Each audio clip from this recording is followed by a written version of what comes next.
अज़ीमुश्शान जलसे मोहब्बत में तशरीफ़ फरमा जुमला उश्शाक़ाने मुस्तफ़ा अलैहिस्सलातु वस्सलाम। अस्सलामु अलैकुम व रहमतुल्लाहि ताला व बरकातुहू।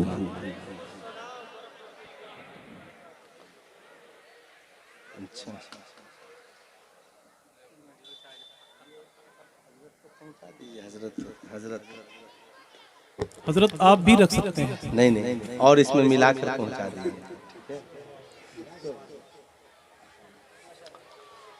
अल्हम्दुलिल्लाह वलिय्यिही वस्सलातु वस्सलामु अला नबिय्यिही अम्मा बाद फ़ऊज़ु बिल्लाहि मिनश शैतानिर रजीम बिस्मिल्लाहिर रहमानिर रहीम।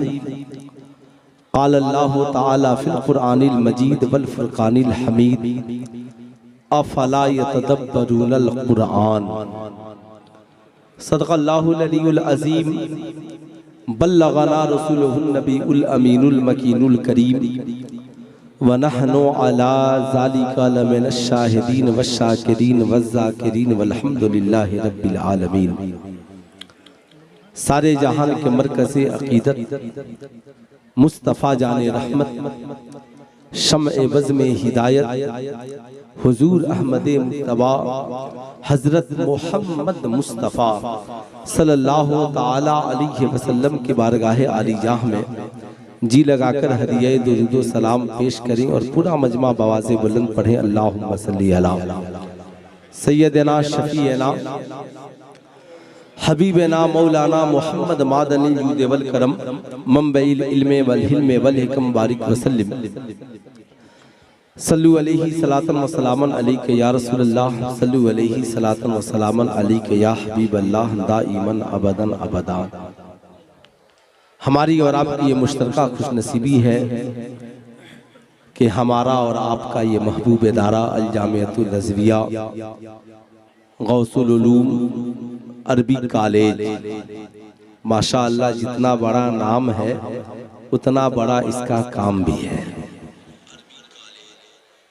15 साल की थोड़ी सी मुद्दत में इतना बड़ा इदारा, बगल में बहुत बड़ी मस्जिद, साथ में 30 बच्चे इमसाल हाफिज़ कुरान बनकर निकल रहे हैं। ये बहुत बड़ी बात है। आज के इस अज़ीमुश्शान बज़्म मोहब्बत में आपने भारत के दो अजीम पीराने इज़ाम को भी बुलाया है, भारत के एक बहुत बड़े खतीब को भी बुलाया है। मैं तो छोटा आदमी हूँ, आ गया। और बहुत बड़े शायर को भी आपने बैठा कर रखा है और बहुत बड़ी शख्सियत अभी निज़ामत के फ़राइज़ को अंजाम दे रही थी। मैं नाम नहीं लूँगा, नाम सबका आप पढ़े होंगे, इंशाअल्लाह सबको सुनेंगे देखेंगे दिल बाग बाग हो जाएगा। लेकिन मैं चाहता हूँ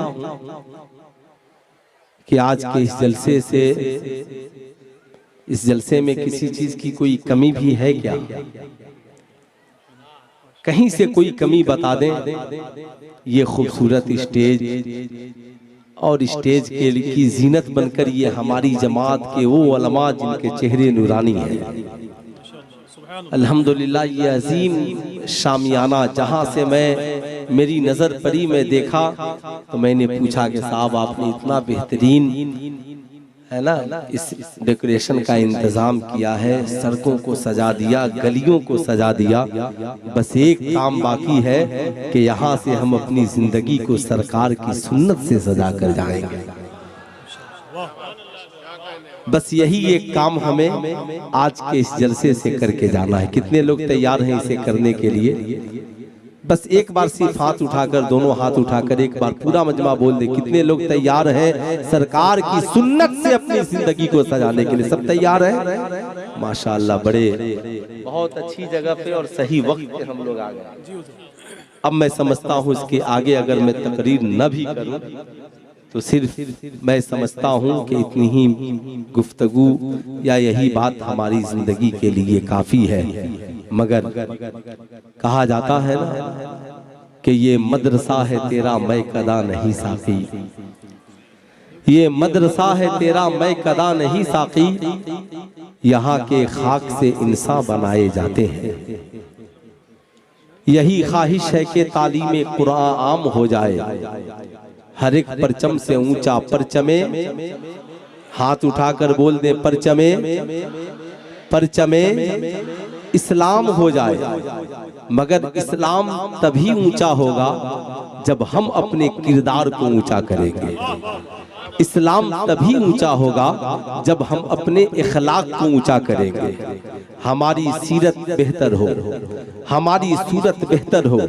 अल्लाह ने हमारी रहबरी के लिए एक हाथ में कुरान दिया और एक हाथ में मुस्तफ़ा जाने रहमत का किरदार दिया। जाहिर सी बात है, दुनिया की सारी किताबें एक तरफ और तन्हा कुरान अजीम, हाथ उठाकर बोल दे तन्हा कुरान अजीम। कोई है जो कुरान का मुकाबला कर सके? कोई दुनिया में ऐसी किताब ला करके हमें दिखाइए। आज सारी दुनिया की नजरें कुरान पर है, सारी दुनिया की नजरें सीरत मुस्तफ़ा पर है। जाहिर सी बात है, मदारिस इस्लामिया में हम पहुंचते हैं, पूरे शाबान में मदारिस इस्लामिया के रजब से जो जलसे शुरू होते हैं तो शाबान के आखिर तक बच्चों के सरों पे दस्तार बांधा जाता है, कौम का इमाम बनाया जाता है। लेकिन ये दौरे तनकीद है, आप अच्छा भी कर गुजरेंगे तो भी तनकीद का निशाना बनेंगे। अभी कुछ दिन ही गुजरा, साहब एक लड़की ने पोस्ट डाला, मदारिस के जलसों को बंद किया जाए और उन्हीं पैसों से बच्चों को डॉक्टर और इंजीनियर बनाया जाए। मैं कहता हूँ कि साहब मैंने कब कहा कि बच्चे डॉक्टर न बने, मैंने कब कहा कि बच्चे इंजीनियर न बने, हमने कब कहा कि बच्चे प्रोफेसर न बने। मगर मैं आपसे पूछना चाहता हूँ, मैं जहाँ पे खड़ा हूँ ये दारुल उलूम का जलसा है, 30 बच्चे इस इदारे ने हाफिज कुरान बनाए हैं। मैं आपसे पूछना चाहता हूँ हमारी कौम के कितने बच्चे मदारिस इस्लामिया में पढ़ते हैं? आपका जवाब होगा 1% से भी कम बच्चे हमारी कौम के मदारिस इस्लामिया में पढ़ते हैं या बच्चियां मदारिस इस्लामिया में पढ़ती हैं। मगर सबके ज़हन में बस एक बात है, जो ही दारुल उलूम के अंदर कदम रखेगा फौरन कहेगा कंप्यूटर पढ़ाते हैं, इंग्लिश पढ़ाते हैं, मैथ पढ़ाते हैं, साइंस पढ़ाते हैं। एक बार भी नहीं पूछेगा आपने बेहतरीन कारिए कुरान रखा है कि नहीं, बच्चों को फिक्र पढ़ाने के लिए बेहतरीन आलिम दीन और मुफ्ती रखा है कि नहीं। सबके ज़हन में बस एक बात है। मैं कहता हूँ बेशक जरूरी है मदारिस के बच्चे सब पढ़े। अब वो दौर नहीं रहा कि मदारिस के बच्चे किसी मैदान में पीछे हों। भारत की एक हिंदू यूनिवर्सिटी है, बनारस हिंदू यूनिवर्सिटी, जाकर देखिएगा। अल जामिअतुल अशरफिया के फारिग एक आलिम दीन मौलाना अफजल हुसैन मिसबाही वहां पर प्रोफेसर है। अब आपको और क्या बताने की जरूरत है? उत्तर प्रदेश के मदारिस से फारिग होकर बच्चे बिहार में डिप्टी कमिश्नर के पोस्ट पर बहाल है। फिर भी आपकी नजरें हमारी तरफ नहीं है। आप समझते हैं हम सिर्फ उर्दू पढ़ते हैं, आप समझते हैं हम सिर्फ फारसी पढ़ते हैं। उस दिन मैं साहब वहाँ रांची एयरपोर्ट पे बैठकर हिंदी की एक किताब पढ़ रहा था। बगल में एक साहब थे, कहे मौलाना साहब मैं समझता था कि सिर्फ मौलाना लोग उर्दू ही पढ़ते हैं। मैंने कहा आपकी ये भूल है, मैं 2 मदरसों का नासिम भी हूँ और अल्हम्दुलिल्लाह स्कूल में टीचर भी हूँ, स्कूल में भी पढ़ाता हूँ। आपको पता नहीं है अल्हम्दुलिल्लाह बिहार के चाहे आप कॉलेज में पहुंचे या स्कूल में या उत्तर प्रदेश के अक्सर मदारिस और कॉलेज में अक्सर स्कूल और कॉलेज में मदारिस के फारिग उलमाए कराम टीचर की हैसियत से, प्रोफेसर की हैसियत से, डॉक्टर की हैसियत से हर जगह मिलेंगे। आज मदरसे में तो ये काम हो रहा है, मदरसे में कुरान भी पढ़ाया जा रहा है, हदीस भी पढ़ाई जा रही है, फिक्र भी पढ़ाया जा रहा है। मैं आपसे पूछना चाहता हूँ मदारिस में किस बात की कमी है यार? अब तो यहाँ से फारिग होने वाले बच्चे इंग्लिश पढ़ते हैं, मैथ पढ़ते हैं, साइंस पढ़ते हैं, बीपीएससी में साहब क्वालिफाई करते हैं। आज जिधर देखो परचम लहरा रहे हैं, मगर 1% पे सबका जोर है। मैं आपसे पूछना चाहता हूँ यही 1% आलिम भी बने, मौलाना भी बने, मुफ्ती भी बने, प्रोफेसर भी बने, डॉक्टर भी बने, मास्टर भी बने, लेक्चरर भी बने, मगर 99% हमारी कौम के बच्चे और बच्चियां जो स्कूल और कॉलेजों में पढ़ते हैं, आप बताएं स्कूल और कॉलेजों ने उन्हें कितना बाकमाल बना करके रुखसत किया है? आपसे मैं पूछना चाहता हूं, आप 99% जो स्कूल और कॉलेज में बच्चे बच्चियां पढ़ते हैं उनका कामयाबी के साथ कितना रिजल्ट है? जहां 99% पढ़ रहे हैं वहां रिजल्ट 1% है, जहां 1% पढ़ रहे हैं यहाँ रिजल्ट 75% है। सुल्तान रजा पूछना चाहता है, आज तक आपने कभी किसी को सुना कि जहां 99% बच्चे पढ़ रहे हैं स्कूल का दौरा करके कहा जाए हमने डॉक्टर बनाने के लिए दिया है, इससे कम में समझौता नहीं होगा। हमने अपने बच्चे को इंजीनियर बनाने के लिए भेजा है, इससे कम में समझौता नहीं होगा। हमने अपने बच्चे को मैट्रिक और इंटर तक आपको पढ़ाने के लिए दिया है। इंग्लिश मजबूत होनी चाहिए, मैथ में कामयाबी मिलनी चाहिए, ताकि स्कूल में पढ़ने वाले बच्चे 75% कम से कम डॉक्टर भी बने, इंजीनियर भी बने, प्रोफेसर भी बने।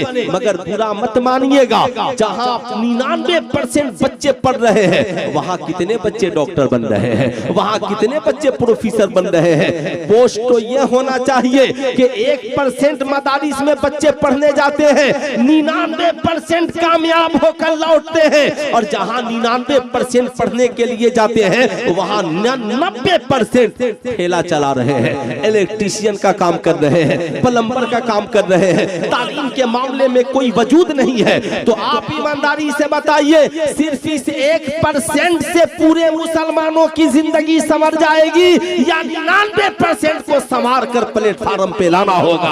है कोई जो इसके लिए आवाज बुलंद करे? है कोई जो इसके लिए बोले?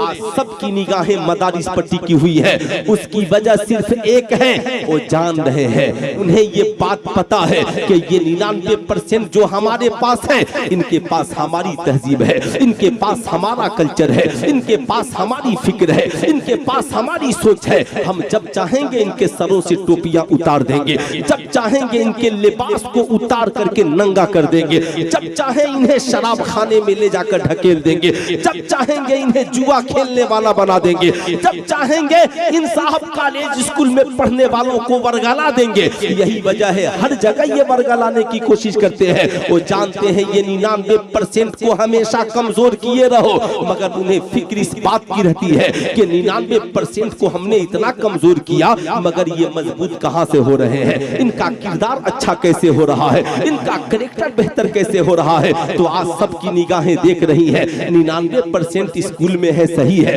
99% कॉलेज में है सही है, मगर कसम खुदा की जब हमारे मदरसे से फारिग होने वाला एक बच्चा हाफिज कुरान बनकर जब अपनी बस्ती में पहुंचता है और जुमा में खड़े होता है, तो 99% के सामने खड़े होकर कहता है अल्लाह एक है, मोहम्मद सल्लल्लाहु अलैहि वसल्लम अल्लाह के रसूल है, इस्लाम में नमाज मुसलमानों पे फर्ज है।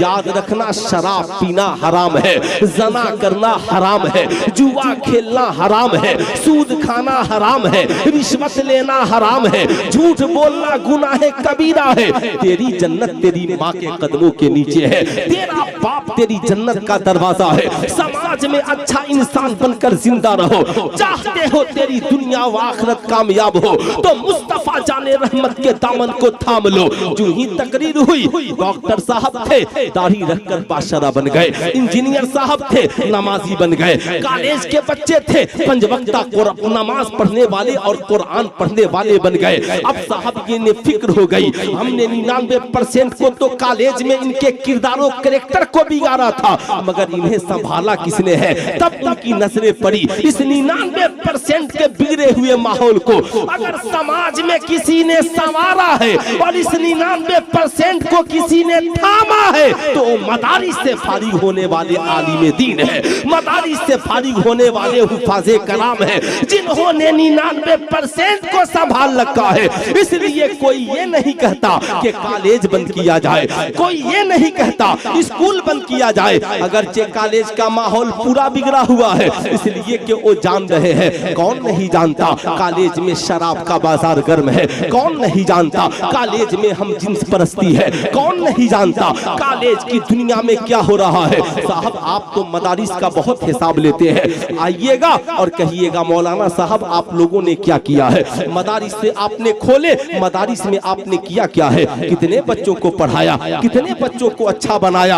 हमारा आलिम आपको जवाब देते देते थक जाता है, आपका जवाब एक ही होता है, आप लोग चंदा कीजिएगा, खाइएगा, बैठिएगा, आप लोगों का काम कुछ नहीं है। लेकिन मैं आपसे पूछना चाहता हूँ, आपने कभी कॉलेजों में भी जाकर पूछा, आपने कभी स्कूलों में भी जाकर पूछा, वो कॉलेज में पढ़ाने वाले आपने इस मुल्क के बच्चों के मुस्तकबिल के साथ क्या किया है। आए स्कूल में पढ़ाने वालों, आपने इस मुल्क के बच्चे और बच्चियों के मुस्तकबिल के लिए क्या किया है। मेरी बेटी बड़ी नेक थी, आवारा नहीं थी, कॉलेज में जाने के बाद दुपट्टा कैसे उतर गया। मेरा बेटा बहुत नेक था, कलम चलाता था, मगर कॉलेज में जाकर तमचे और बंदूक कैसे चलाने लगा। मेरा बेटा तो शराब की तरफ देखता नहीं था, मगर कॉलेज में आने के बाद शराबी कैसे बन गया। कॉलेज के प्रोफेसर का एक ही जवाब होगा, हम किताबें पढ़ाने आते हैं, तेरे बच्चों को किरदार और कैरेक्टर नहीं पढ़ाने आते। यही वजह है आज एक माँ की ममता तड़प रही है, आज एक बाप बेटे की मोहब्बत के लिए तड़प रहा है, आज भाई भाई की मोहब्बत के लिए परेशान है। इसलिए कि मेरा चैलेंज है, कॉलेजों और स्कूलों में नर्सरी से लेकर PhD तक तुम अपनी औलादों को पढ़ा दो। कहीं नहीं पढ़ाया जाता कि माँ के कदमों के नीचे जन्नत है, बाप जन्नत का दरवाजा है, झूठ बोलना गुनाह है, सूद हराम है, ज़ना हराम है, नहीं। इसलिए कि साहब वो कहते हैं हम यहाँ किताबें पढ़ाने आए हैं, किरदार पढ़ाने नहीं आए। तेरा बेटा शराबी बने हमें क्या लेना देना, तेरा बेटा जुआरी बने हमें क्या लेना देना, तेरी बेटी किसके साथ चली जाए हमें क्या लेना देना, बच्चियां मुर्तद हो जाएं हमें उससे क्या मतलब, एक बच्ची के साथ सामूहिक दुष्कर्म हो उससे हमें क्या मतलब। मगर कसम खुदा की अगर कोई कौम का बच्चा भूले से मदरसे में पढ़ने चला आता है तो उसे कुरान भी पढ़ाया जाता है, साथ में आमेना के लाल का किरदार भी पढ़ाया जाता है। अगर कोई बच्चे मदरसे में पढ़ने के लिए बच्ची आ जाए तो उसे कुरान भी पढ़ाया जाता है, साथ में सैयदा खातूने जन्नत का किरदार भी पढ़ाया जाता है। बोलिए ये बात हक है? अरे बोलिए ये बात सच्ची है? जो मैं बोल रहा हूं इससे आप इत्तेफाक रखते हैं? जरा हाथ उठाइए कितने लोगों को ये बात सच्ची लगी। अब जरा सुनिए, डरने की जरूरत नहीं है।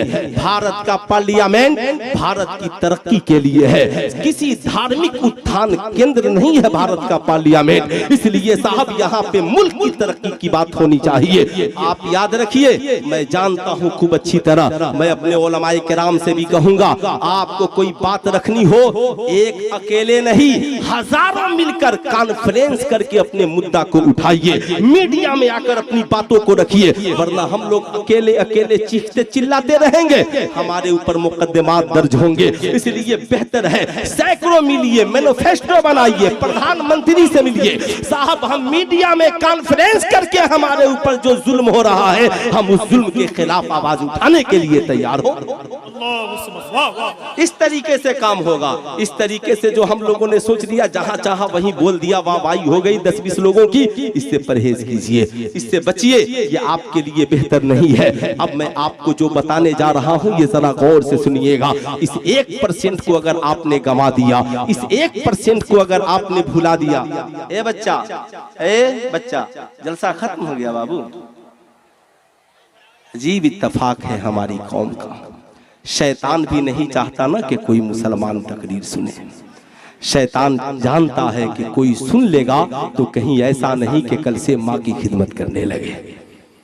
इत्मीनान से बैठिए, इत्मीनान से जरा दोनों हाथों को उठाकर एक बार प्यार से बोलिए या रसूल अल्लाह, और जरा मोहब्बत से बोलिए या हबीब अल्लाह। अब सुनिए, जानना बहुत जरूरी है। अगर इस 1% को आपने भुला दिया ना तो याद रखिए वो जान रहे हैं ये 99% हमारा कुछ नहीं बिगाड़ सकते, इसलिए वो कहते हैं इस 1% पे ताला लगा दो। इसलिए वो जान रहे हैं जिस दिन इस पे ताला लग गया ना ये कौम मुर्दा हो जाएगी। कोई मस्जिद में नमाज पढ़ाने वाला इमाम नहीं मिलेगा, कोई रमजान में तरावी सुनाने वाला हाफिज कुरान नहीं मिलेगा, कोई इस कौम को बताने वाला नहीं मिलेगा क्या खाना हलाल है और क्या पीना हराम है। साहबी कोई बताने वाला ना मिलेगा क्या पहनना जायज है, क्या पहनना नाजायज है। जाहिर सी बात है वो समझेंगे जैसे हम हैं वैसे तुम हो, जबकि कुरान ने कहा ला यस्तवी असहाबुन नारी व असहाबुल जन्ना, जन्नती और जहन्नमी कभी बराबर नहीं हो सकते। अब जरा इसकी एक छोटी मिसाल सुनिएगा। साहब इल्म वाले भी बराबर नहीं, साहब सब हर इल्म वाले बराबर नहीं हो सकते। अल्लाह ने सबको इल्म के एतबार से रुतबा दिया है। समाज में सबको इज्जत चाहिए, बच्चा हो तो भी इज्जत चाहिए, बूढ़ा हो तो भी इज्जत चाहिए, मर्द हो तो भी इज्जत चाहिए, औरत हो तो भी इज्जत चाहिए। ऐ खुदा तूने हमें पैदा किया, तू बता दे हमारी इज्जत की राह क्या है। रब कुरान में फरमाता है उतुल इल्म दर्जात, तालीम हासिल करो, शिक्षा ग्रहण करो, एजुकेटेड बन जाओ, तालीम याफ्ता बन जाओ। अल्लाह ताला इल्म के जरिया तेरी इज्जत को बढ़ा देगा। अब याद रखिएगा इज्जत की सिर्फ एक राह है और इज्जत की राह का नाम है तालीम। क्या नाम है? पूरा मजमा हाथ उठाकर बोल दे क्या नाम है, जोर से बोले क्या नाम है? तालीम। यही वजह है पानी इस्लाम मोहम्मदुर रसूलुल्लाह ने ऐलान फरमाया, ऐ लोगों याद रखना नमाज बाद में फर्ज है, रोजा बाद में फर्ज है, हज बाद में फर्ज है, ज़कात बाद में फर्ज है। बच्चा बालिग होगा तब नमाज पढ़ेगा, बच्चा बालिग होगा तब रोजा रखेगा, मुसलमान साहबे इस्तेताअत होगा तब हज करेगा, साहबे निसाब होगा तब ज़कात देगा। मगर बात जब तालीम की आई, बात जब शिक्षा की आई, बात जब एजुकेशन की आई तो आमिना के लाल ने कहा तलबुल इल्मे फरीज़तुन अला कुल्ले मुस्लिमिन व मुस्लिमा। इल्म हासिल करना हर मुसलमान मर्द और औरत पर फर्ज है। जैसे मर्द के लिए तालीम हासिल करना कंपलसरी है वैसे ही औरतों के लिए भी तालीम हासिल करना कंपलसरी है। या रसूल अल्लाह मगर पढ़े कब से? आज जमाना कहता है बच्चे 3 साल के बाद पढ़ते हैं। पानी इस्लाम फरमाते हैं ना ना ना ये तुम्हारी भूल है। कौन कहता है बच्चे 3 साल के बाद पढ़ते हैं? कौन कहता है बच्चे 6 साल के बाद पढ़ते हैं? या रसूल अल्लाह बच्चे कब से पढ़ते हैं? अल्लाह के नबी फरमाते हैं उतलुबुल इल्मा मिनल महद इलल लहद, इल्म हासिल करो माँ की गोद से लेकर कब्र की मंजिल तक। अब साहब याद रखिएगा यही वजह है पानी इस्लाम ने कहा पैदा होने से पहले यानी माँ के पेट से ही बच्चे तालीम हासिल करना शुरू कर देते हैं। यही वजह है एक माँ पढ़ी लिखी हो, नेक हो, साहबे किरदार हो, बेटा पेट से ही हाफिज़े कुरान बनकर दुनिया में आता है। लेकिन आइए मैं आपको बताना चाहूंगा हर इंसान समाज में अपने इल्म के मुताबिक इज्जत पाता है। इसलिए कभी ये न सोचिएगा हमें इतनी इज्जत क्यों और उनकी इतनी इज्जत क्यों। आप पहले अपने इल्म का जायजा लीजिएगा। इलेक्ट्रीशियन की भी इज्जत है मगर उसके इल्म के मुताबिक, चपरासी की भी इज्जत है मगर उसके इल्म के मुताबिक, डॉक्टर को भी इज्जत है उसके इल्म के मुताबिक, इंजीनियर को भी इज्जत है उसके इल्म के मुताबिक, प्रोफेसर की भी इज्जत है उसके इल्म के मुताबिक, और हाफिज़े कुरान की भी इज्जत है उसके इल्म के मुताबिक, आलिम दीन की भी इज्जत है उसके इल्म के मुताबिक। इसलिए अब जरा इसे खूब ज़हन से सोचेंगे। लेकिन आज तक ऐसा आपने नहीं देखा होगा कोई डॉक्टर जाकर इंजीनियर के पीछे खड़ा हो, इंजीनियर जाकर प्रोफेसर के पीछे खड़ा हो, प्रोफेसर जाकर राइटर के पीछे खड़ा हो, राइटर जाकर साइंटिस्ट के पीछे खड़े हो। नहीं, सब अपने अपने महकमे में है। मगर कसम खुदा की एक बच्चा आपके दारुल उलूम से हाफिज़े कुरान बनकर जब मस्जिद में पहुंचा है, मुसल्ला इमामत पे खड़ा हुआ है, साहब सारा जमाना उसके पीछे खड़ा है। डॉक्टर साहब भी खड़े हैं, इंजीनियर साहब भी खड़े हैं, प्रोफेसर साहब भी खड़े हैं, जितने साहब हैं क्या प्रधान क्या गरीब क्या अमीर सब एक हाफिज कुरान के पीछे खड़े हैं। मीडिया वालों ने डॉक्टर साहब को पकड़ा, डॉक्टर साहब बड़े बाइज्जत है आप, बड़े बाकमाल है आप, बड़े एजुकेटेड है आप, मगर एक बात बताइए क्या बात है? ये साहब ये एक बच्चा जो हाफिज कुरान बन करके आज आया है, साहब ये तो बहुत, अभी तो साहब इसकी उम्र ही 20-22 साल की है, अभी इसकी हैसियत ही समाज में क्या है? आप बहुत बड़े इज्जत वाले हैं, मगर क्या बात है आप इतने बड़े डॉक्टर होकर, महान हस्ती होकर, एक हाफिज कुरान के पीछे आप खड़े हो जाते हैं। आप टूटी हुई चटाई पे पढ़ाने वाले आलिम दीन के पीछे आप खड़े हो जाते हैं। डॉक्टर ने कहा हाँ हाँ ऐ मीडिया वालों ये कहना सही है, तुमने हमें इस नजरिए से देखा जैसा मैं हूँ वैसे वो है, लेकिन याद रखना मैं डॉक्टर बना हूँ, हम इंजीनियर बने हैं, हम प्रोफेसर बने हैं, हम साइंटिस्ट बने हैं, मगर हम दुनिया के इंसानों की लिखी हुई किताबों को पढ़कर डॉक्टर बने हैं। और जो हमारी कौम का इमाम बना है ये बच्चा अल्लाह की नाजिल करदा किताब कुरान अजीम को पढ़कर हाफिज कुरान बना है। हमारा जो आलिम बना है कुरान को पढ़कर आलिम दीन बना है। हम इंसान की को देखकर इसके पीछे खड़े नहीं है, बल्कि हम तो इसकी तालीम को देखकर इसके पीछे खड़े हैं। फर्क ये है हमारे पास इंसानों के लिखी हुई किताबों की तालीम है और इसके पास अल्लाह की नाजिल करदा कुरान की तालीम है। इसलिए किताबों में कुरान का रुतबा बड़ा है, इंसानों में हाफिज कुरान और आलिम दीन का रुतबा बड़ा है। नारे तकबीर, नारे रिसालत, मसलके आला हजरत, जलसे दस्तारबंदी, सुभान अल्लाह। अब इसे खूब याद रखेंगे। अब मैं आपसे पूछना चाहता हूँ साहिबों, आज हम जहाँ पर समाज में जीवित और जिंदा हैं, आज लोग कहते हैं मौलाना ने क्या किया है। मैं आपसे एक बात पूछना चाहता हूँ, आज हमारे समाज में लाखों डॉक्टर हैं, लाखों इंजीनियर हैं, हजारों प्रोफेसर हैं, मगर किसी डॉक्टर ने आपके बच्चों को फ्री में डॉक्टर नहीं बनाया, किसी प्रोफेसर ने आपके बच्चों को फ्री में प्रोफेसर नहीं बनाया, किसी साहब मास्टर ने आपके बच्चों को फ्री में मास्टर नहीं बनाया। स्कूलें खुल गई और साहब अगर स्कूल खुलने के बाद आपने फी जमा नहीं किया तो बच्चों को पैक कर दिया जाता है, मगर कसम खुदा की ये उलमाए कराम इनकी जूतियां हमारे सरों की ताज है। अल्लामा जुबैर हनीफी साहब जैसे भारत में लाखों आलिम दीन है जो हमारी कौम से भीख मांगकर, चंदा मांगकर मुसलमानों के लाखों बच्चों को हर साल फ्री में हाफिज कुरान भी बनाते हैं और कौम का इमाम भी बनाते हैं। बोलिए ये बात हकीकत है कि नहीं है? बोलिए हकीकत है कि नहीं है?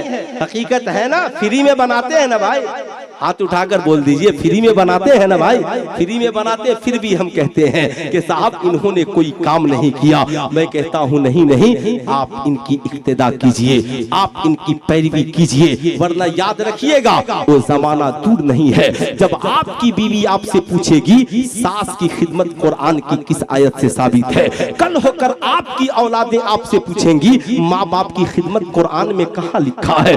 जाहिर सी बात है जब ज़हन में फुतूर है हो ना तो इंसान कुछ भी सवाल कर सकता है। ऐ मेरी कौम के शहजादों याद रखना, अगर ये कुरान न होता तो हम अंधकार में जी रहे होते, अगर ये कुरान न होता तो आज किसी मीडिया वोडिया का वजूद नहीं होता, अगर ये कुरान न होता तो आज कोई चांद के ऊपर कदम नहीं रखा होता, आज इस कुरान का वजूद न होता तो मेडिकल साइंस ने इतनी तरक्की नहीं की होती। मगर अफसोस आज हमारी कौम ने कुरान की तालीम को ज़कात और फितरा के हवाले कर दिया। साहब इसे बुरा मत मानिएगा मेरी बात का, कुरान न होता तो कौन बताता कि बिल वालिदैन इहसाना, माँ बाप के साथ एहसान करो, वज़िल कुर्बा और कुराबतदारों के साथ एहसान करो। यानी माँ बाप के बाद जितने तेरे रिश्तेदार हैं, कुराबतदार हैं, उन्हें भूलना मत, उनके साथ एहसान करना। वो तेरा शौहर भी हो सकता है, वो तेरी सास भी हो सकती है, वो तेरा ससुर भी हो सकता है, वो तेरा भाई भी हो सकता है, वो तेरी बहन भी हो सकती है, वो तेरे रिश्तेदार भी हो सकते हैं। अबे मियाँ कुरान न होता कौन बताता कि शराब पीना हराम है, कुरान न होता कौन बताता कि ला तक़रबु ज़ना, कभी ज़ना के करीब न जाना, कुरान न होता तो कौन बताता समाज में जीना कैसे है, कुरान न होता तो कौन बताता था। साहब साइंटिस्टों ने चांद पे कदम आज रखा, कुरान ने 1450 बरस पहले कहा वल कमरी इज़्ज़त तसक लतरकबुन्ना तबकन अन तबक फमा लहुम ला युमिनून। कसम है उस चमकते चांद की, एक जमाना आएगा लोग सवारी बनाएंगे और चांद के ऊपर चले जाएंगे। फमा लहुम ला युमिनून, ओ चांद पे जाने वालों तुम ईमान क्यों नहीं लाते हो? आज अगर जमाने का कोई इंसान कहे मौलाना हम कुरान क्यों पढ़े, क्या कोई कुरान पढ़कर साइंसदान बन जाएगा? मैं कहूंगा हाँ हाँ, कुरान न होता तो आज साइंस का वजूद नहीं होता। आपको पता ही नहीं है कुरान न होता तो क्या होता। साहिबों याद रखिएगा, यही वजह है कुरान ने बताया कि इंसान चांद पे कैसे जाएगा। तो फिर आज का इंसान कहता मौलाना फिर आप लोग चांद पे क्यों नहीं चले गए? मैंने कहा कुरान ने ये भी बता दिया कि कोई साहबे ईमान चांद पे नहीं जाएगा। यही वजह है कुरान ने कहा फमा लहुम ला युमिनून, ओ चांद पे जाने वालों ईमान क्यों नहीं लाते हो? यही वजह है सुनीता विलियम ने जब जमीन पे कदम रखा लोगों ने पूछा कि बता तूने चांद पे अजूबा क्या देखा? उसने कहा मैंने चांद पे जितने लोग मुझसे पहले गए सबके नाम की निशानियां मैंने चांद पर देखी, मगर एक ऐसा इंसान भी दुनिया में गुजरा है जो चांद पे गया नहीं मगर उसके उंगलियों की निशानी आज भी चांद के सीने में मौजूद है। नाराए तकबीर, नाराए रिसालत, अज़मते रसूल आदम। उसके उंगलियों की निशानी आज भी चांद के सीने में मौजूद है। कबूल पड़े वो महान व्यक्ति कौन है, वो महान हस्ती कौन है? कहा वही तो है जिसे कुरान ने कहा वरफाना लका जिक्रक, वही तो है जिसके बारे में कुरान ने कहा वमा अरसलनाका इल्ला रहमतल लिल आलमीन, वही तो है जिनके बारे में बरेली के अहमद रजा खान ने कहा सबसे आला औला हमारा नबी, सबसे बाला आला हमारा नबी, सारे ऊंचों से ऊंचा समझिए जिसे है उन ऊंचों से ऊंचा। हाथ उठाकर बोल दे है उन ऊंचों से ऊंचा, है उन ऊंचों से ऊंचा हमारा नबी। अब जरा ठहरिएगा, मैंने कहा फिर क्या हुआ? उसने कहा सब चांद पे गए तब जाकर निशानी छोड़ी, मगर मुसलमानों के पैगंबर मोहम्मदुर रसूलुल्लाह ने कुफारे मक्का के मुतालबा पर जब कुफारे मक्का ने उनसे कहा अगर आप नबी हैं तो चांद के 2 टुकड़े कर दीजिए, उन्होंने उंगली से इशारा किया, चांद 2 टुकड़े हो गए। आज भी चांद के सीने में इसकी निशानी मौजूद है। अब मुझे ठहर कर कहने दो साहिबों, यूसुफ को देख करके कटी कितनी उंगलियां, यहाँ चांद कट गया है उंगली को देख, चांद कट गया है उंगली को देखकर। अगर सारी दुनिया चांद पे पहुंच जाए, सारी दुनिया चांद पे पहुंच जाए, है ना, और कारी साहब किबला एक बार सरकार की बारगाह में कहे हुजूर एक बार और इशारा हो जाए, एक बार और इशारा हो जाए, कसम खुदा की याद रखिएगा। तो मैं ये बता रहा था सारी दुनिया के अक्ल वालों को जमा कीजिए तो सारी दुनिया के ब्रिलियंट और अक्ल वाले मिलकर चांद तक पहुंचते हैं। क्या चांद से ऊपर भी कोई गया है? चांद से आगे भी कोई गया है? हाँ हाँ, सारी दुनिया जहां पहुंचे उसे चांद कहते हैं, और चांद जहां पहुंच जाए उसे अंगुश्ते मुस्तफा कहते हैं, उसे उंगलिये मुस्तफा कहते हैं। इसलिए मैं कहूंगा याद रखना, उम्मती का कमाल ये कि चांद तक जाए, नबी का कमाल ये मका से चले ला मका तक जाए। इसलिए मैं कहूंगा अगर किसी को ऊंचा देखना हो नबी को देखे, अगर किसी को हुस्न देखना हो नबी का हुस्न देखे, अगर किसी को किरदार देखना हो नबी का किरदार देखे। लोग कहते हैं ना मोहब्बत हो गई हुस्न की वजह से, नबी से ज्यादा कोई हसीन हो तो लाओ। कोई कहता है इल्म की वजह से, नबी से ज्यादा इल्म वाला कोई हो तो लाओ। कोई कहता है अमीरी की वजह से, मुस्तफा जाने रहमत से ज्यादा कोई अमीर हो तो लेकर के आओ। मैं कहूंगा नाना याद रखना, नबी न होते हमारा अंजाम क्या होता। मैं आपको बताना चाहूंगा, ऐ मेरी कौम के शहजादों सुनो, अगर ये मदारिस नहीं होते तो बताओ खुदा से करीब हमें कौन करता। अगर ये मदारिस नहीं होते तो बताओ हमारी औलादों को दीन की तालीम कौन देता। आज लोग बात तो थोड़ी कड़वी है मगर बर्दाश्त कर लीजिएगा। आज जब फरोगे उर्दू की बात आती है ना, फरोगे उर्दू की बात है ना, अल्लामा आफाक रजा मुशाहिदी है ना, जब फरोगे उर्दू की बात आती है तो डॉक्टर इकबाल को छोड़ दीजिए, ठीक है। उसके बाद बड़े बड़े शायर और शायरा को बोर्ड लगा देते हो और ला करके बैठा देते हो, रात भर इश्किया मुशायरा करते हो, सुबह को कहते हो कि हम फरोगे उर्दू का काम कर रहे हैं। बुरा मत मानिएगा, एक शायरा को 2.5 लाख रुपए देकर बुलाते हो, एक शायर को 1-1 लाख देकर गजलिया मुशायरे में बुलाते हो। बड़े कहते हो ना कि जलसे में कोई पढ़ा लिखा क्यों नहीं आता, मगर गजलिया मुशायरे में सारा डॉक्टर, इंजीनियर और प्रोफेसर। बहुत दिनों से मैं सोचता था कि यार इसका कोई जवाब बन नहीं पाता है, मगर सुनिएगा, सब आ गए गजलिया मुशायरे में जुल्फे लहरा लहरा कर, समझ रहे हैं ना। रात भर गुनाह होता रहा, किसी ने लिखा कि फजूल खर्ची हुई, चूंकि बैनर लगा हुआ है, बैनर लगा हुआ है फरोगे उर्दू। बुरा मत मानना, डॉक्टर इकबाल को छोड़कर गालिब से लेकर आज तक जितने शायर और शायरा गुजरे हैं, इन्होंने तुम्हें गजल की चंद किताबों के अलावा क्या दिया, मगर चल बरेली शरीफ तन्हा इमाम अहमद रजा ने तुझे कई हजार किताबें उर्दू में अता की है। सबसे बड़ी बात तो यह है कि तेरे बच्चों को पूरी जिंदगी उर्दू में कुरान समझने के लिए कंजुल ईमान दिया है, कंजुल ईमान दिया है। उनके शागिर्दे रशीद हुजूर सदरुस शरिया ने आसान लबो लहजे में पूरी जिंदगी मसाइल समझने के लिए बहारे शरीयत अता किया है। अब मैं और आगे बढ़ूं तब तुझे पता चलेगा फतावा रज़विया किसने दिया है। ईमानदारी से बताओ, तुम्हारे बच्चों को गजल की जगह नात पढ़कर आशिके मुस्तफा बनने के लिए हदायत बख्शिश किसने दी है। अब जरा ठहर जाओ, मेरी बात को बुरा न मानना। आप याद रखिएगा, कुरान का तर्जमा उर्दू में आप तक किसने पहुंचाया, आलिमों ने पहुंचाया है। हदीस का तर्जमा उर्दू में आपके घर तक किसने पहुंचाया। आप बताओ, फिक्र की किताबों को उर्दू में आपके घरों तक किसने पहुंचाया। जीना कैसे है, मरना कैसे है, ये सारे मसाइल उर्दू में आपके घरों तक किसने पहुंचाया। औरतों को पर्दे में कैसे रहना है, उर्दू में किताबें किसने लिखी। बुरा न मानना, ये एक रोज गजल गा के कहते हैं उर्दू को हमने बढ़ाया है। अरे झूठे, हर जुमा को मस्जिद में कौम से उर्दू में खिताब किसने किया है। ईमानदारी से बताओ, हर रोज मस्जिद की टूटी हुई चटाई पे बैठकर पूरे मोहल्ले के बच्चे और बच्चियों को कायदा बगदादी किसने पढ़ाया है। बता, तुम्हारे बच्चों को उर्दू लिखना किसने सिखाया है, उर्दू पढ़ना किसने सिखाया है। दो ही लोगों ने सिखाया है, या दो मदारिस के उलमा ने सिखाया है, या मस्जिद के आइम्मा ने सिखलाया है। इसलिए कल से न कहना कि उर्दू की तरक्की का काम शायरों ने किया है। कौम को अगर उर्दू किसी ने पढ़ाया है तो मदारिस के उलमा और मस्जिद के आइम्मा ने पढ़ाया। बोलिए, ये बात सच्ची है कि नहीं है?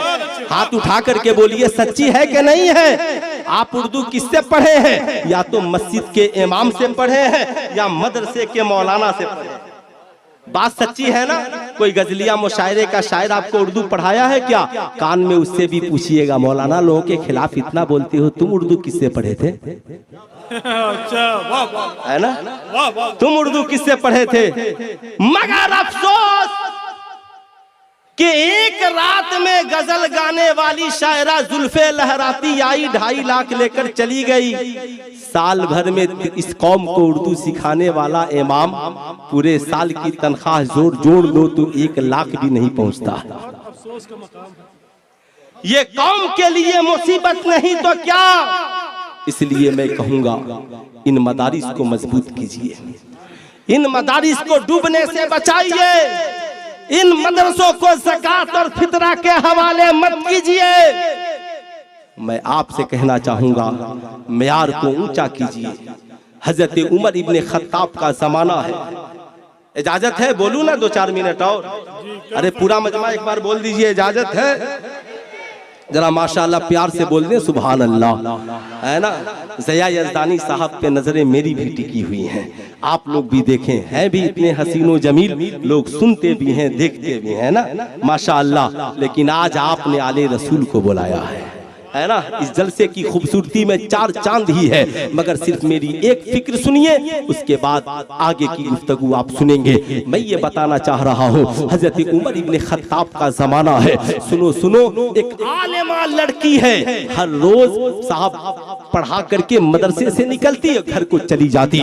हर रोज गली में एक नौजवान उसका पीछा करता। एक रोज उसने मुड़कर कहा, ऐ नौजवान क्या बात है, हर रोज गली में मेरा पीछा करते हो। उस नौजवान ने कहा, मैं तेरे हुस्न का दीवाना हूँ, तेरी जुल्फे, मैं तेरे हुस्न का दीवाना हूँ, तेरी आंखें बड़ी हसीन हैं। फौरन उस आलिमा ने मुड़कर कहा, आंखें याद हैं, हुस्न याद है, जिसने बनाया उस रब को भूल गए। सुनो सुनो सुनो, एक कुरान पढ़ने वाले का इल्म, कुरान पढ़ने वाले की फिक्र। कहा हुस्न याद और हुस्न बनाने वाले खुदा को भूल गए। उसने कहा फिर करना क्या होगा। कहा अच्छा ये बताओ तुम मुझसे प्यार करते हो। कहा हाँ बेहिसाब। कहा मैंने सुना है जो जिससे प्यार करता है उसकी हर बात मान लेता है।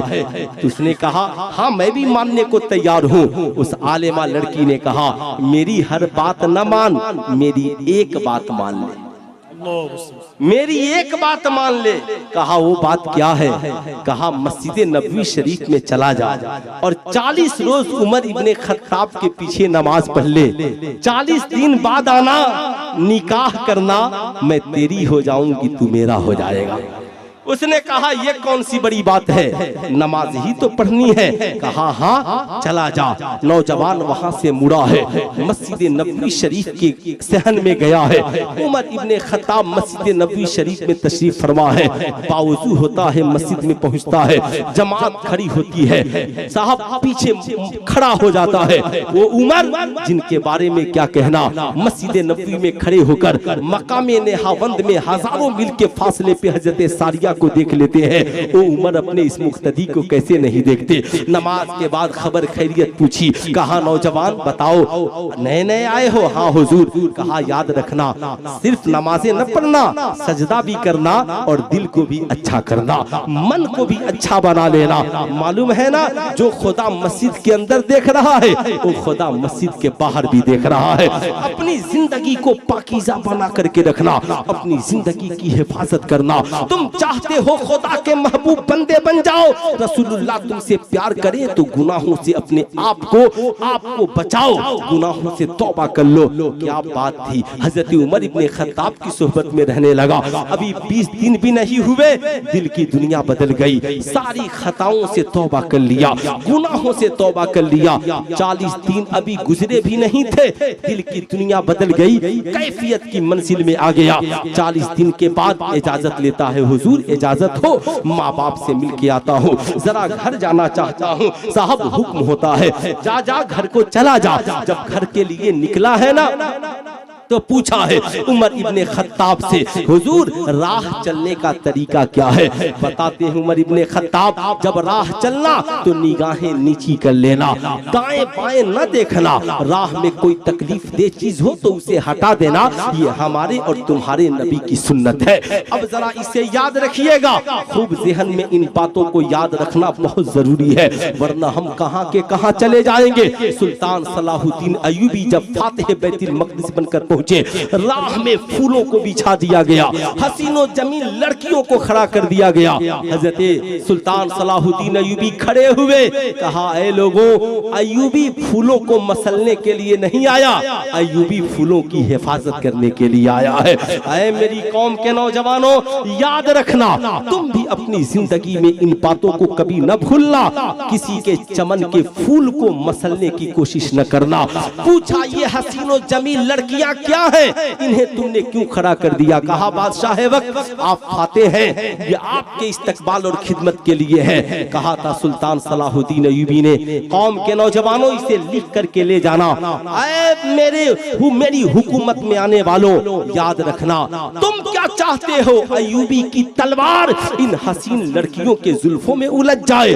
सुनो, इन सारी लड़कियों को घरों को अपने घरों को भेज दो और इनका मुनासिब वजीफा मुकर्रर कर दो ताकि ये लड़कियां बदचलन न हो जाए, ये लड़कियां बदकिरदारी के शिकार न हो।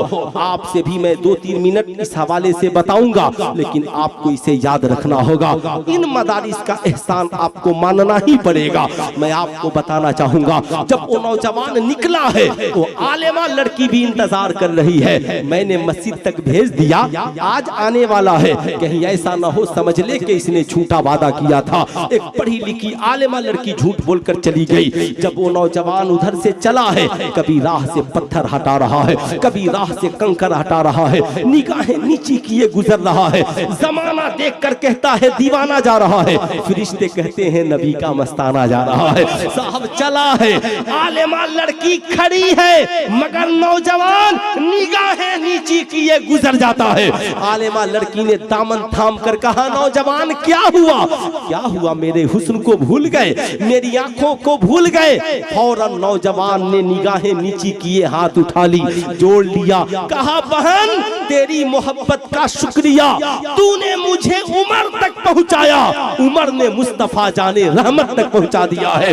अब इन निगाहों में नबी का जमाल है, और जिन निगाहों में नबी का जमाल आ जाए फिर उसमें किसी और का हुस्न जमाल नहीं आता है, नमाल नहीं आता है। तभी तो मेरे इमाम ने कहा वो कमाले हुस्ने हुजूर है कि गुमाने नक्शे जहां नहीं, वही फूल खार से दूर है, वही शम्मा है कि धुआं नहीं। करूं मद है अहले दुवल्लज़ा, पड़े इस बला में मेरी बला, मैं गदा हूं अपने करीम का, मेरा दीन पार ये ना नहीं। अल्लाह अल्लाह, निगाहें नीची है। अब वो लड़का बोल पड़ा, बहन तेरा शुक्रिया, तू न होती, तेरा आज तेरे पास तू न होती, मैं बिखर जाता, मेरा वजूद बिखर जाता, मैं गुनाहों के दलदल में फंसा होता। ये बहन तेरा शुक्रिया कि तूने मुझे उम्र तक भेज दिया, मगर एक बात बता कि तू चाहती तो मुझे सजा दिला सकती थी। मैंने तेरे साथ बड़ी ज्यादती की, मगर तूने मुझे मस्जिद में क्यों भेज दिया?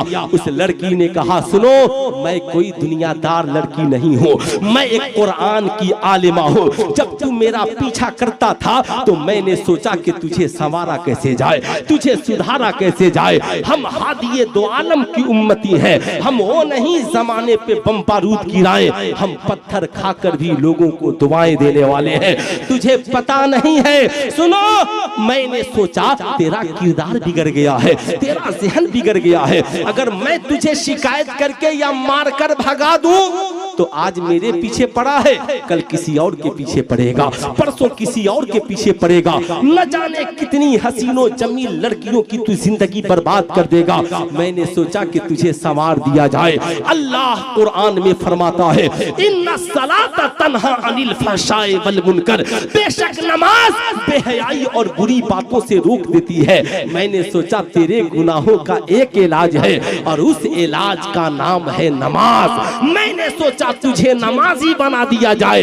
जब तू नमाजी बन जाएगा शराब भी छोड़ देगा, जना भी छोड़ देगा, जुआ भी छोड़ देगा, बेहयाई भी छोड़ देगा, बुराई भी छोड़ देगा। कहा बहन तेरा शुक्रिया, तूने हमें जो बनाना था अल्लाह का करम हुआ, हजरत उमर ने मुझे वो बना दिया। नाराए तकबीर, नाराए रिसालत, मसलके आला हजरत, जलसाए दस्तारबंदी। इसलिए मैं आपसे कहूंगा, ऐ मेरी कौम के शहजादों, सिर्फ ताबीज न लिखवाइए, सिर्फ आप दुआएं ही न लीजिए। आज तो ऐसी दो बुजुर्ग शख्सियतें आई हैं, आप जिनसे चाहें दुआएं ले ले। हुजूर सैयद हसन बिन नूर वास्ती, क्या कहना सुभान अल्लाह। हुजूर सैयद अवैस मियां साहब किबला, क्या कहना सुभान अल्लाह। ये दो बुजुर्ग हस्तियां आपके जलसे में है, मगर सुल्तान रजा आपसे कहना चाहेगा, बुरा न मानना, बुरा न मानना। आप चाहते हैं आपकी औलादें शराबी न बने, आप चाहते हैं आपकी औलादें जुआरी न बने, आप चाहते हैं आपकी औलादें जानी न बने, आप चाहते हैं आपकी औलादें पापी न बने, तो मैट्रिक कराने से पहले, इंटर कराने से पहले, बीए कराने से पहले अपने बेटों को भी नमाजी बना दीजिए और बेटियों को भी नमाजी बना दीजिए, है ना, नमाजी बना दीजिए। एक छोटे छोटे बच्चे, है बच्चा बैठो, छोटे छोटे बच्चों को याद है मछली जल की माँ, याद है ना सबको, क्या हिंदू क्या मुसलमान सबको याद, ये याद कराने की जरूरत भी पड़ती है क्या? नहीं ना पड़ती। मछली जल की रानी है, जीवन उसका पानी है। मैंने छोटे बच्चे बहुत अच्छे लगते हैं ना, मैंने पूछा बच्चों से, अच्छा ये बताओ मछली का पानी से रिलेशनशिप रिश्ता कैसा है? कहा हजरत अगर मछली को पानी से निकाल दीजिए तो मर जाएगी। मैंने कहा अगर मैं निकाल दूं तो तुम क्या करोगे? कहा मैं उठाऊंगा और मछली को पानी में डाल दूंगा। मैंने कहा शहजादे मछली की तो फिक्र है, कम से कम अपनी जिंदगी की भी फिक्र कर।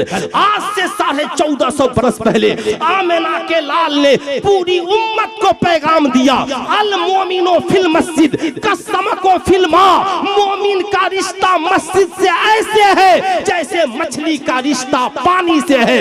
मछली पानी के बगैर जिंदा नहीं रह सकती और मोमिन मस्जिद के बगैर जिंदा नहीं रह सकता।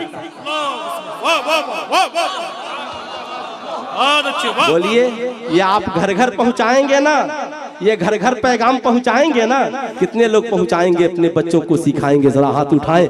हम लोग तो डर जाते हैं ना, हम लोग डर जाते हैं, अपनी औलादों से डर जाते हैं। अगर एक रोज बेटा स्कूल न जाए ना तो बाप कहता है खाना बंद कर दूंगा। एक रोज बेटी ट्यूशन सेंटर न जाए, माँ पागल हो जाती है, जाहिल बनकर रहोगी, दुनिया बर्बाद हो जाएगी। जल्दी उठकर स्कूल जा, बुरा ना मानना। फजर में मुअज्जिन बुलाता है, हय्या अलल फलाह, हय्या अलल फलाह, आओ कामयाबी की तरफ, आओ कामयाबी की तरफ। बताओ कितने बाप हैं जो अपने बेटों को नमाज के लिए जगाते?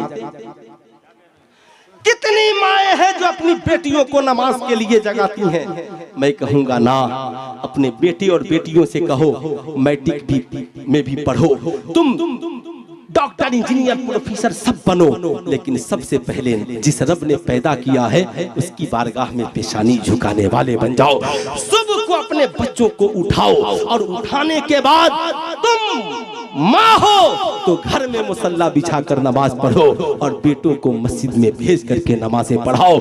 लेकिन अफसोस ये है माँ बाप खुद नमाज नहीं पढ़ते तो औलादों को नमाज पढ़ने के लिए कैसे कहें? आखिरी बात जिसकी फरमाइश है, बहुत सारे अहबाब ने कहा हजरत थोड़ा जरूर बोल दीजिएगा। मैं कहता हूँ क्या एक ही तकरीर हर जगह करूं? ज़या यज़दानी साहब कहेंगे कोई नया अप टू डेट नहीं है ना? जाहिर सी बात है ना, क्योंकि मुसलसल साथ में रहते हैं ना, इसलिए इस बार बहुत साथ में रहे। झारखंड और उत्तर प्रदेश और अभी भी रहना है, इनसे मुलाकात होती रहती है। आफाक मुशाहिदी साहब से आप लोगों की मोहब्बत आपने मुझे सुन लिया, बर्दाश्त कर लिया, तो इनकी मोहब्बत इन्होंने बुला लिया। वरना आज हमारी जमात के बहुत बड़े खतीब अल्लामा मुफ्ती हम्माद रजा साहब की बुलाए हैं। खूब बेहतर से सुनिएगा, अच्छे से दिल में जगह दीजिएगा और उसे लेकर के जाइएगा। सुनिए, याद रखिएगा, आज हर पढ़ा लिखा ये समझता है कि मैं जो कमाता हूं ये सब मेरा है। बोलिए समझता है कि नहीं समझता है? अरे बोलिए समझता है ना? जो सुन चुके होंगे दोबारा सुन लीजिए, नहीं सुने हैं सुन लीजिए, दूसरे को सुना दीजिएगा। हर पढ़ा लिखा और हमारी वीआईपी बीवियां भी यही समझती हैं कि मेरा शौहर जो कमाता है वो सब मेरा है। अगर इंतकाल हो जाए तो सारी प्रॉपर्टी पे मेरी बीवी अकेले कब्जा जमा लेगी, अम्मा को जाने भी नहीं देगी। और माँ बाप भी इतने सीधे साधे, वो भी बेचारे समझते हैं कि इसका शौहर कमाया था, अच्छा तुम सब ले लो, तुम्हारा शौहर कमाता है, कोई मत लेना। आहा, वो गुरबती में रह लेते हैं मगर अपने बेटे और बहू की गुरबती को देख नहीं सकते। ये समाज में है। आज हर बेटा समझता है ये जो है सब मेरा है। यही वजह है आज एक बूढ़ा बाप, आज बेटे तो कहते हैं बाप की जमीन मेरी जमीन है, ये बाप का मकान मेरा मकान है, मगर कोई बाप ये नहीं कहता कि ये बेटे की जमीन मेरी जमीन है, बल्कि कहता आफाक मुशाहिदी साहब ये मेरे बड़े बेटे की जमीन है, ये मेरे छोटे बेटे का मकान है। एक साहब ने मुझसे कहा हजरत ये मेरे छोटे बेटे की दुकान है, चलिए दुआ कर दी है। मैंने कहा आपकी नहीं हो सकती। कहा हजरत मैंने जो कमाया वो मेरा और इसने जो कमाया इसका। मैंने कहा आप बहुत सीधे साधे मुसलमान हैं, इतना भी सीधा मत बनिए कि सरकार के हुक्म को भूल जाइए। चलिए सरकार की बारगाह में पहुंचते हैं, फैसला तो वहां होगा। सरकार बताएंगे मर्द की कमाई में किसका हक है। हिजरों से कोई मामला नहीं है, सिर्फ मर्दों से मामला होना चाहिए ताकि मर्द इसे याद रखे। सिर्फ हिजरे वही नहीं होते जो तालियां बजाते हैं, वो भी होते हैं बीवी चीखती चिल्लाती रहे, माँ बाप रोते रहे और ये बेचारा कठपुतली बनकर के चुपचाप खड़ा रहे। याद रखिएगा, कभी हजरत अलकमा को भी पढ़ लीजिएगा। समाज में ये बुराई आम है मगर वक्त मेरे पास बहुत कम है। मैं आपको बताना चाहूंगा, एक नौजवान आका करीम की बारगाह में पहुंचा, अर्ज गुजार हुआ, फिदा का अभी उम्मी या रसूल अल्लाह, मेरे माँ बाप आप पे कुर्बान। आका जी इतना बताया जाए हुजूर, मर्द के ऊपर पहला हक किसका है? अल्लाह अल्लाह, मुस्तफा करीम फरमाते हैं, ऐ नौजवान याद रखना, मर्द के ऊपर पहला हक उसकी माँ का है। किसका है? पूरा मजमा हाथ उठाकर बोल दे, मर्द के ऊपर पहला हक किसका है? जोर से बोले, किसका है? माँ का। इतना याद रखें कि बच्चा गूंगा बहरा भी हो तो याद हो जाए कि हमारी कमाई में पहला हक हमारी माँ का है।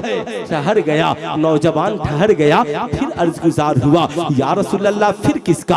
आका फरमाते हैं तुम्हारी माँ का। फिर ठहर गया, फिर पूछा, या रसूल अल्लाह फिर किसका? कहा तुम्हारी माँ का। 3 बार पूछ चुका, फिर भी ठहर गया, फिर पूछा, या रसूल अल्लाह फिर किसका? कहा तुम्हारे वालिद का। कुर्बान जाओ मेरे इमाम पर, इमाम में इश्को मोहब्बत पर, हिंद के हसन, सुन्नियत की जान, मुहाफिजे ईमान, मुतरज्जिमुल कुरान, साहबे कंजुल ईमान, इश्को मोहब्बत के इमाम, जिनका है हम सब पे एहसान, जिन्होंने बचाया है हमारा ईमान, जिन्हें हम सब कहते हैं बरेली के अहमद रजा खान। उनसे पूछा गया, हुजूर बताया जाए, मर्द के ऊपर पहले मर्द कमाए तो क्या करे? आला हजरत जवाब देते हैं, मर्द 100 रुपए कमाए तो 75 माँ को दे दे और 25 बाप को दे दे। इसलिए कि हुजूर ने 3 बार माँ का जिक्र किया है और 1 बार बाप का जिक्र किया है, 1 बार बाप का जिक्र किया है। फिर पूछा गया, हुजूर बताया जाए, माँ का रुतबा बड़ा है या बाप का रुतबा बड़ा है? आला हजरत मुस्कुराए, कलम उठाया, लिखा, मोहब्बत माँ से ज्यादा करो और अदब बाप का ज्यादा करो, इसलिए कि बाप तेरा भी हाकिम है, तुम्हारी माँ का भी हाकिम है, तुम्हारा भी हाकिम है, तुम्हारी माँ का भी हाकिम है। ऐ मेरी कौम के नौजवानों, याद रखना, याद, जिंदगी में इन बातों को कभी भूलने की कोशिश न करना। अल्लाह अल्लाह, जब हमारी कमाई में पहला हक हमारी माँ का है, हम कहाँ अपनी माँ को देते हैं यार? हम डॉक्टर, इंजीनियर, प्रोफेसर, आलिम, मौलाना भी है मगर हमने माँ को नहीं दिया, हमने कभी अपनी कमाई में माँ को हिस्सा न दिया। हाल तो ये है, माँ रमजान में फोन करती है, बेटा कुछ पैसे भेज दे, ईद में कपड़े बनवाने हैं। आज की औलादे कहती है, अम्मा फोन रख दे, बीवी बच्चों से बचेगा तब न भेजेंगे। सुल्तान रजा पूछना चाहता है, क्या कभी तुम्हारी माँ ने भी रोटियां बनाई थी तो कहा था कि बेटे रोटियां पहले मैं खाऊंगी, बचे तो तू खा लेना? ना, माँ ने तो बनाने के बाद कहा था, बेटे खाना तैयार है, पहले तू खा ले, माँ बाद में खाएगी। बाप ने पैसा कमाने के बाद कहा था, बेटा तनख्वाह मिल गई है, पहले तू अपनी जरूरत पूरी कर ले, हम अपनी जरूरत बाद में पूरी करेंगे। यही वजह है कुरान ने कहा, रब्बिरहमहुमा कमा रब्बयानी सगीरा। जब माँ बाप के सामने जाना, जवानी को याद न करना, अपने बचपन को याद करना। जब तू पैदा हुआ, नंगा दुनिया में आया, सबसे पहले जिसने तेरे बदन को कपड़ा दिया तेरी माँ है, जिसने तेरे दूध का निवाला पिलाया तेरी माँ है, जिसने तेरी तालीम का इंतजाम किया वो तेरा बाप है। कैसे उस बाप को तू भूल जाएगा? कैसे उस माँ को तू भूल जाएगा? तभी तो अल्लाह के नबी ने इरशाद फरमाया, जिस शख्स से उसके माँ और बाप राजी नहीं होते, उससे अल्लाह और उसका रसूल भी राजी नहीं होता। इसलिए सुनो, याद रखना, आज के बाद न कहना नमाज़ें पढ़कर परेशान हो, रोजा रख कर परेशान हो, चादरें चढ़ाकर परेशान हो। अगर माँ बाप नाराज होंगे तो नमाज़ें तो होंगी, मगर माँ बाप की दुआएं न होंगी तो नमाजें कैसे कबूल होंगी। चादरें चढ़ाओगे चादरें तो पहुंच जाएंगी, माँ बाप की दुआएं नहीं पहुंचेगी तो चादरें कैसे मकबूल होंगी। आज के बाद चाहते हो बिजनेस में कामयाब हो, तिजारत में कामयाब हो, जिंदगी भी कामयाब हो और मरने के बाद आखिरत भी कामयाब हो, तो आज के बाद दिल्ली रहो, मुंबई रहो, कलकत्ता रहो, कहीं रहो, कमाओ तो पहला फोन अपनी माँ को लगाओ। माँ को, अम्मा तनख्वाह मिली है, बिजनेस में फायदा हुआ है, बोल तुझे कितने पैसे की जरूरत है। माँ मुस्कुरा देगी, कलेजा चौड़ा हो जाएगा, कहेगी ठहर जा तेरे अब्बा से पूछ लेने दे। जानते हो बाप का कलेजा कितना बड़ा होता है?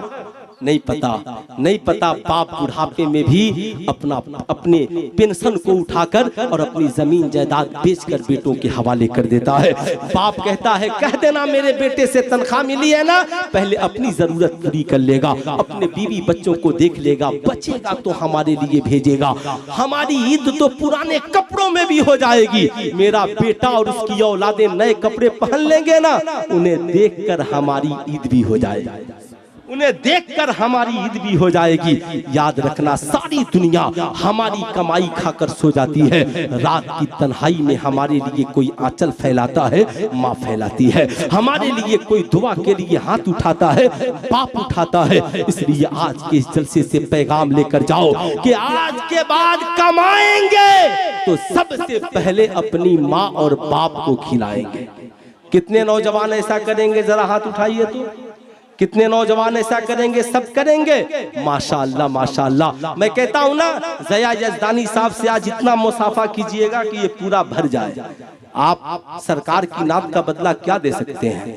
खूब दीजिए, किसी के कहने के चक्कर में मत पड़िए। सरकार की नात है, जितना जिससे मुसाफा करना है कीजिए, सुभान अल्लाह। मगर रात की तन्हाई में कभी बूढ़े बाप का जेब भी देख लीजिए, कहीं मेरा बाप सुबह को चाय की होटल पे मोहताज ना हो जाए। कभी बूढ़ी माँ का आंचल भी देख लो यार कि कुछ बांध के रखी है कि नहीं, कहीं कोई साइल आए तो वापिस न चला जाए, कोई साइल आए तो वापिस न चला जाए। और हुजूर सैयद बादशाह मियां वास्ती फरमाते हैं, है ना, कि जब माँ बाप को पैसे देने हो ना तो यूं मत दो, सारी दुनिया को यूं देते हो ना, यूं मत दो, बल्कि हाथ को यूं करो और पैसे इसमें रख के माँ बाप के सामने चले जाओ, ताकि तुम्हारा हाथ देने के वक्त भी नीचा हो, ताकि जमाना जान जाए माँ बाप कल भी बादशाह थे और आज भी बादशाह हैं। कल भी बादशाह थे और आज भी बादशाह है, आज भी बादशाह है। अब बुरा मत मानिएगा। अब ईमानदारी से बताइए, मैं कहाँ पढ़ा हूँ, मदरसे में या कॉलेज में? अरे जोर से बोलिए। मदरसे में पढ़ा हूँ ना, तो ये मदरसे नहीं होते तो इमाम अहमद रजा कहाँ से मिलते, ये मदरसे नहीं होते हुजूर सदरुल शरिया कहाँ से मिलते, ये मदरसे नहीं होते सदरुल अफाजिल कहाँ से मिलते, ये मदरसे नहीं होते हजरत सूफी लाल मोहम्मद अलैहि रहमा जैसा अजीम फकीर कहाँ से मिलता, ये मदरसे नहीं होते वक्त के आली मौलाना खतीब शायर कहाँ से मिलते, ये मदरसे नहीं होते तो बताओ आज माँ की अजमत को कौन बताता? बोलिए, ये मदरसे होना चाहिए या बंद हो जाना चाहिए? अरे बोलिए जरा हाथ उठाकर, होना चाहिए। तो मदरसा कैसे चलेगा? खाली ज़कात फितरा से? कल अल्लाह ताला क़यामत के दिन पूछ दिया कि तूने कुरान की तालीम के लिए क्या खर्च किया था, तो हम कहेंगे ज़कात दिए थे, फितरा दिए थे। रब फरमाएगा ये ज़कात फितरा तो गरीबों का हक था, तूने सारी दुनिया की कमाई उठाकर इंग्लिश और है ना मैथमेटिक्स की झोली में डाल दी, तूने कुरान की तालीम के लिए कितने पैसे खर्च किए? मैं कहूंगा वो वक्त आज है। हाफिजे कुरान को बरोज़े महशर हुक्म होगा, हाफिजे कुरान, कुरान पढ़ता जा, जन्नत में चढ़ता जा। हाफिजे कुरान ठहर कर कहेगा मौला मैं जन्नत में जाऊं, जिन्होंने मेरी तालीम का इंतजाम किया वो जन्नत में कब जाएंगे, वो जन्नत में कब जाएंगे? रब फरमाएगा तू भी जा, उन्हें भी लेकर चला जा। आज मौका बेहतर है। कौन ऐसा माँ का वफादार बेटा है जो एक बच्चे को कुरान की तालीम के लिए कुछ देना चाहता हो? कुरान की तालीम के लिए सुनिए, 10 रुपए आपने एक बच्चे को दिया, मिसाल पहले सुन ले, दे दिया, कहा हज़रत अल्लामा हाफिज जुबैर हनीफी साहब से, हुजूर अल्लामा जुबैर हनीफी साहब से, हुजूर ये 10 रुपए ले, एक रोटी एक बच्चे को खिला दे। उन्होंने ली और एक रोटी लाकर एक बच्चे को खिला दिया। उस बच्चे ने कुछ न किया, खाने के बाद सूरा फातिहा शरीफ याद कर लिया।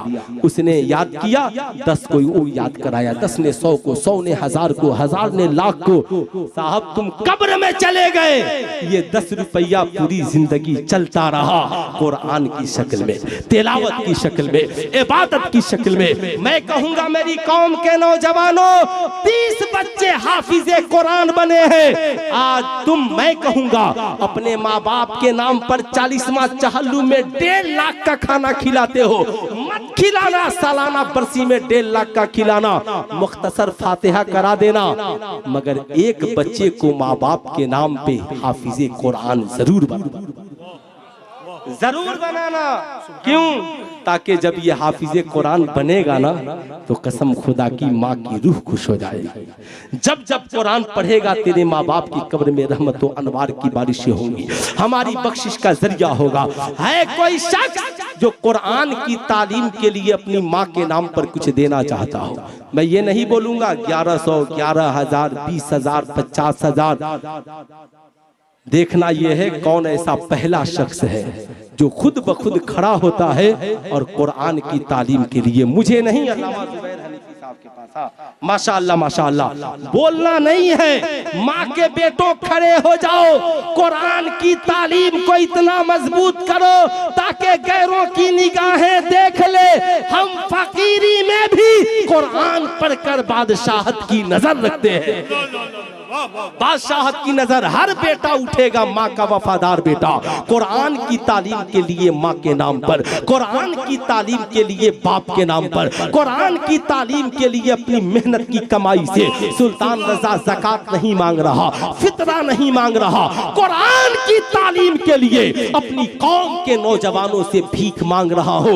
वह मेरी कौम के नौजवानों खड़े हो जाओ, कुरान की तालीम के लिए इस कदर मदद करो। 15 साल में अल्लामा जुबैर हनीफी साहब ने, सुभान अल्लाह, माशाअल्लाह, अलहाज अब्दुल रहमान साहब के तरफ से 5100 रुपए, माशाअल्लाह माशाअल्लाह मिलेगा हजरत। इतना लोग देंगे, आपने इतना काम किया है, टेंशन मत लीजिए। अल्लामा जुबैर हनीफी साहब, दुनिया में भी इज्जत मिलेगी और मरने के बाद मैदान महशर में भी इज्जत मिलेगी इंशाअल्लाह। ये दीवाने, मैं कहूंगा थोड़ी सी हौसला अफजाई हो जाए, हम कुरान की और फिर जाकर अपनी जगह पे इत्मीनान से बैठे। कुरान की तालीम के लिए 10 मिनट बस सुल्तान रजा और बोलेगा। याद रखना, ये कुरान न होता माँ की अजमत कौन बताता, ये कुरान न होता सरकार से हमारा रिश्ता कौन जोड़ता, अगर ये कुरान न होता हमारे ईमानो अकीदे की हिफाजत कैसे होती, अगर ये कुरान न होता तो बताओ ईमानदारी के साथ हम कहाँ होते। ये कुरान ही तो है। क्या दुनिया में कोई ऐसी किताब है, पढ़ूं मैं फायदा आपको हो जाए, पढ़ूं मैं डॉक्टर आप बन जाइए, पढ़ूं मैं इंजीनियर आप बन जाइए। इंग्लिश जो पढ़ेगा वो कामयाब होगा, वो इंग्लिश में कामयाब होगा। मैथ जो पढ़ेगा वो मैथ में कामयाब होगा, साइंस जो पढ़ेगा वो साइंस में कामयाब होगा। मगर कसम खुदा की, आपके इस महबूब इदारे से, अल जामियतुर रज़विया गौसुल उलूम अरबी कॉलेज से एक बच्चा खड़ा होगा और सिर्फ सूरा फातिहा शरीफ की तिलावत करेगा। सिर्फ टिकवा मऊ के मुसलमानों के नाम से नहीं, कुर्बो जवार के मुसलमान, पूरे अयोध्या के मुसलमान, पूरे बाराबंकी के मुसलमान, पूरी दुनिया के मुसलमानों के नाम से बख्शिश और मगफिरत की दुआ करेगा इंशाअल्लाह। कुरान की एक सूरत की बरकत से अल्लाह ने चाहा तो सारी दुनिया के मुसलमानों की बख्शिश और मगफिरत हो जाएगी। साहब, बंदा हिंदुस्तान में भी कामयाब होगा और मरने के बाद कब्रिस्तान में भी कामयाब होगा। नारे तकबीर, नारे रिसालत, माशाअल्लाह, आप लोगों का हौसला और जज्बा देखकर मेरा सीना फख्र से चौड़ा हो गया। इसलिए चौड़ा हो गया, आज आपने वो सबूत दिया है, बताया है। मौलाना, हम तो मज़ारों पे बहुत चादरें चढ़ाते हैं, हमने मज़ारों पे बहुत पैसे चढ़ाए हैं, मगर आज आपने ये साबित किया हम मज़ार वाले भी हैं, कुरान वाले भी हैं।